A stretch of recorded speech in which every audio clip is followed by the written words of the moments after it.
In this video, I'm going to show you how to add rounded corners to your videos in After Effects.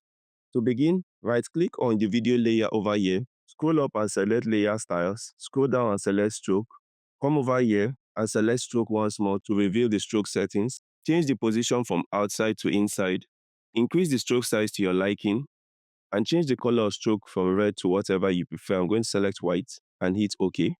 Now to round the corners, come over to Effects and Presets and search for Roughen Edges and drag Roughen Edges onto your video layer. Next, come over to Effects Control and change the edge type to Cut and change the edge sharpness to 10 and change the fractal influence to 0. And the next thing you want to do is to increase the value for border to make it round.